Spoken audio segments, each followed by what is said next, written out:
Hi guys, this is Dia and welcome back to Mom and Me. Today I'm going to share 7 mistakes moms make when organizing their kids' wardrobe. An organized closet saves time and stress on daily basis, and it's easier to maintain as well given it's organized properly. So it's important to know the do's and don'ts to organize the wardrobe correctly, isn't it? So if you're a mom who wonders, how do I organize my kids' closet or how should I avoid it being messy again, then you are at the right place. Before I share the 7 mistakes, I will share a few tips that I personally use to organize my kids' wardrobe. Later in the video, I will give you my kids' room and wardrobe tour, a very quick one, and I'm sure you will get few ideas for your kids' closet too. So without any further ado, let me share 4 tips to follow to organize your kids' wardrobe. There's a place I have found in the shade on the ground, far from all worries and troubling sound. Tip number 1. Plan your space before buying any organizers. This is my kids' wardrobe, which is shared by both of my kids. One half for my daughter and other half for my son. Before buying the organizers, I did a brainstorming session with my husband, at end of which we had a clear idea on how we need to organize kids' wardrobe. The brainstorming session seems difficult at first, but once you start to do it, it makes more sense. In our case, I wanted to buy a few storage boxes for top shelf to store their extra clothes or to be donated clothes. So I bought the storage boxes that will go on the top shelf. I need to keep middle space empty for the toys that will not fit into the storage boxes like the ukulele, the playmat, etc. We use this wardrobe space not only for clothes but also for many other kids' belongings like their books, board games, their activity books, etc. So we adjusted the height of few shelves to accommodate the books and the board games. For books shelf, I bought these shelf dividers using which you can neatly organize all the books. You can also use file folders to do so. All my kids' clothes will go into these drawers. Kids do not need a lot of clothes growing up as they will grow out of them very quickly. I always buy clothes enough to fit in these drawers and I use one in, one out method. So we do not have a lot of clothes at any given point in time.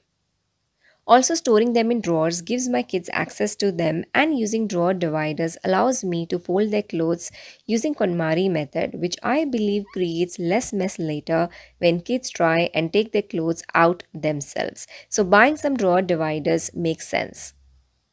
Lastly, one problem that I was facing in kids' wardrobe is that they like to store their collectibles like stickers, ushis, coins, pebbles, and other such small items all over the closet, making it messy and difficult to access. So I got them this small cubicle storage that they can use to store their precious little things, and it can be folded and tucked away if need be. This sums up all the planning that we did before I could go and shop for storage solution. Tip number 2. Measure your space before buying. Next step is to measure your space to find out if a particular storage box will fit or not. Also, how many in a row can you fit? I took all the measurements before I went to buy the organizers, which helped me avoid multiple trips to the shop in this COVID times. Figure out what you need first and then measure your space to make sure you get the right size. If you don't, you're just creating more work and frustration when the items don't fit. You can even do this in phases. Buy the first organizers you need, put things away, and then figure out what else you need. When I go there to be by myself, only me. No one can guess what I came there to see. There's a sun in the sky, there's a cloud drifting by. All kinds of birds make you wish you could fly. Tip number 3. Color coding the bins, then labeling them. I have 2 kids, a boy and a girl, who are going to share this closet, and to keep their stuff, especially clothes and their special toys, I will be using color-coded bins to segregate their items. The pink bins are for my daughter's side of the closet and the blue ones for my son's side of the closet.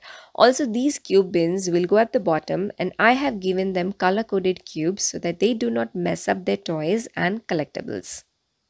Tip number 4, storage solutions should be easily adaptable as the child grows. I believe storage systems should be flexible, and baskets and dividers allow that flexibility to change your organization system when your child grows. Also, in case you decide not to use them at all, you can use them elsewhere in the house as well.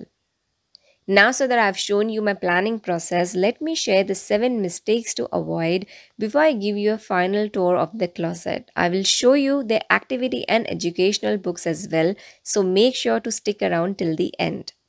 Mistake number 1, using too many storage bins. This is especially true for kids' toys. You might be tempted to buy bins for every type of thing they have, but chances are the toys will get mixed up anyway. And when everything is stored in bins, your kids might not use them because they are out of sight or not accessible. It makes sense to have Legos in a separate bin, but you don't need to separate each and every little thing they have and keep them segregated. Keep things as broad as possible because it makes cleanup so much easier.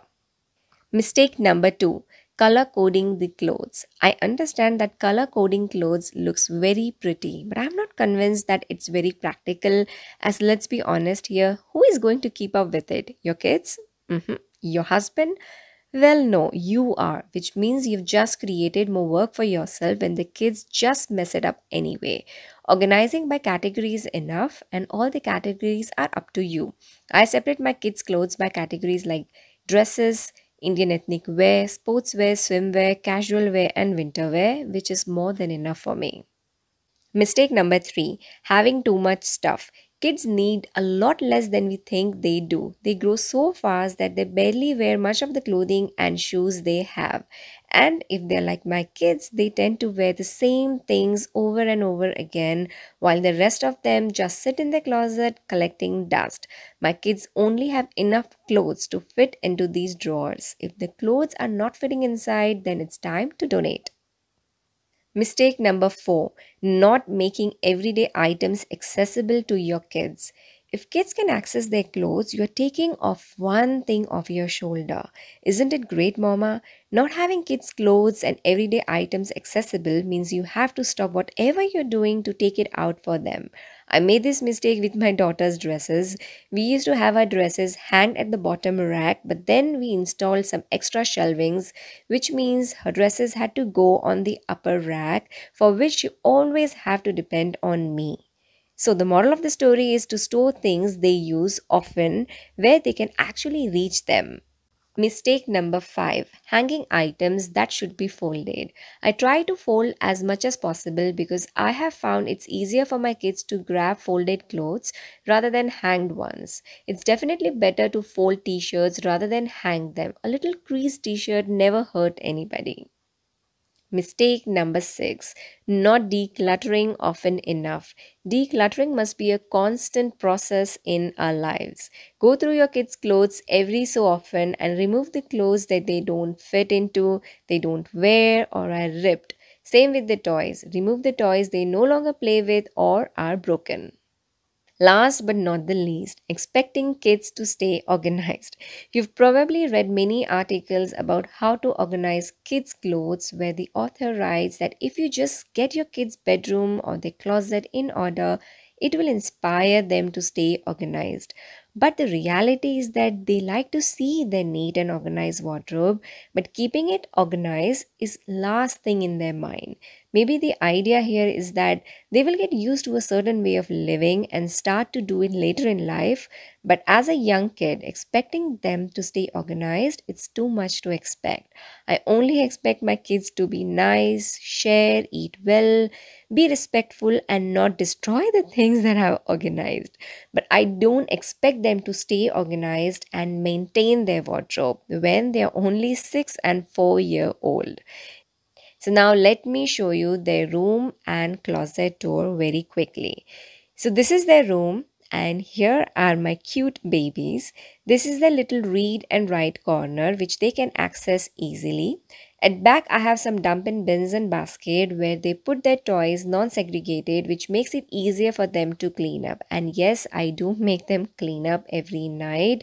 Some days they do, some days they don't, but that's fine. This red polka dot bin has their soft toys inside, neatly tucked in. Behind these glass doors is their wardrobe. By the way, these paintings next to the wardrobe are done by my kids last year. Now, let me give you a quick wardrobe tour. On the top shelf, I have these storage boxes to store extra seasonal clothes, to be donated clothes, etc. Next to these are some toys currently not in use. Below that is the shelf where I store my kids' Indian ethnic wear. Same for my daughter's side too. Underneath this shelf, I have some random stuff like their extra school shoes, their body cream, massage oil, etc. Next shelf below is where I have kept all the books using a drawer divider. The first shelf is pretty much empty as this is where kids put their jackets after they come back home, and they do not fold it like I did here. They just keep it in place, which is more than enough for me. In drawers, I have all his clothes neatly folded in KonMari style. I have put half sleeves together, full sleeves together, and bottoms together. I have hanged few of his jackets and rest are all my daughter's dresses. Similar arrangement on my daughter's side too. Instead of books, I have placed board games on her side. I have created one shelf dedicated to her school clothes which she can access herself. On first shelf again is her jacket and school bag. Now, coming to the small bins, I have tried to categorize things here. One bin for kids' sports clothes, another one for swimwear, next one has woolen caps and thermal wear. This one has napkins and the spelling games in the empty space at the back. This one has Dhyani's library bag, school hat, stocking, and the last one has socks. At back, I have stored their stationery pouch, brush pens, and some other coloring pens to utilize the space. Now these boxes are my favorite as it has 4 divisions and I can neatly organize my stuff. Here I have some extra stationery and school labels, stamps, etc. In another one, I have some alphabet fridge magnets, finger colors, and flashcards. These I got from Reject Shop just in case you're interested. Next to these boxes, I have few books. You guys always ask me about kids' books. So let me show you a few activity books that I have. Some are coloring, some are drawing, but mostly it's preschool and kindy books. I hope you feel the same way too. Na na na na na na na na.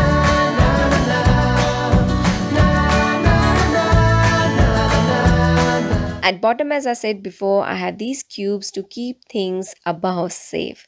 Kids are allowed to store anything they want and mess things here.